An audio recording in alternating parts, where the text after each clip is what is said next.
Everybody, and welcome to another 5-minute masterclass. Today's topic is setting up and solving equations. So we've got a couple of examples here for us to go through. So the first one, the sum of 3 consecutive numbers is 579. And we're interested in what is the third number. So there's a few important words to consider here. Sum means add, and consecutive, which means next to. So when I think about how I'm going to put this together, I'm thinking of my first number, and I don't know what it is, so I'm just going to call it n. And then the next number up, like the next consecutive number, is going to be one bigger, isn't it? It's going to be n plus 1, whatever that number is, plus 1.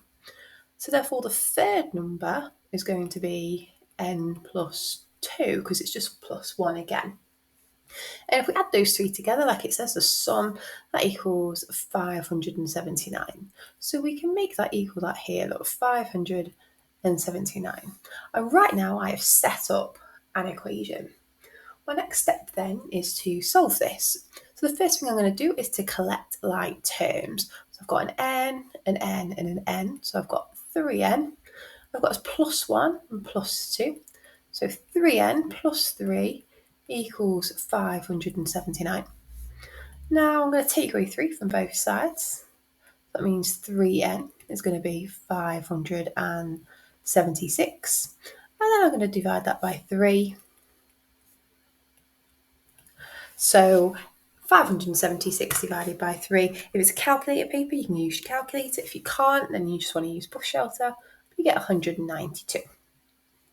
Now that doesn't actually answer my question. So if we go back to the question, we're interested in what is the third number. So what we've worked out here with this n is what the first number is, and we're interested in the third one. So the third number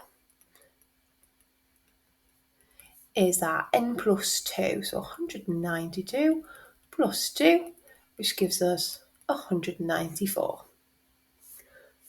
Okay, second example then. So we've got Natasha is 5 years older than Alex. Fiona is 10 years younger than Alex. And if the total of their ages is 55, how old is the youngest of them? So there's a couple of things to consider here. We don't actually know how old Alex is. So I'm going to say that we're just going to call Alex A. Because I don't know what it is, but I know it's a number. Now, if I look at this, Natasha is 5 years older. So when I think about older, that means I need to add it on. So if Alex is A, then Natasha is going to be A plus 5. Now, Fiona is 10 years younger. Now, when we consider younger, we are subtracting. We want to be less than. So Fiona is going to be A for Alex, take away 10. And we're told that the total of those ages is 55. So we've got Alex and we've got Natasha, which is that A plus 5, and we've got Fiona, which is that A minus 10, and that all equals 55 because our question says so. And here we have our equation set up. Now we need to solve this. So again, we're going to collect those like terms. A plus A plus A is 3A. Plus 5, but watch this, negative 10 means this collates to minus 5. That still equals 55. We're then going to add 5 to both sides.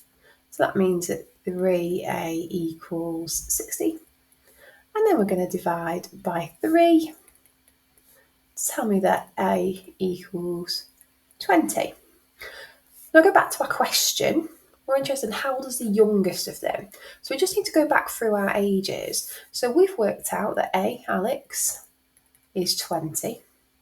Now Natasha is 5 years older than Alex. So Natasha is going to be 20 plus 5, which is 25. Now Fiona is 10 years younger than Alex. So Fiona is going to be 20 minus 10, which is 10. So that means when we're considering how old is the youngest of them, our youngest is Fiona, and she is 10. Okay, so over to you then, ladies and gentlemen. So pause the video here and try these questions. When you're ready, press play. It's time to mark your work. And if you need any further practice, take a little look at Sparks, Corbett Maths or Maths Genie for further videos and support. Thank you for your time today, and I'll see you again for another 5-minute masterclass.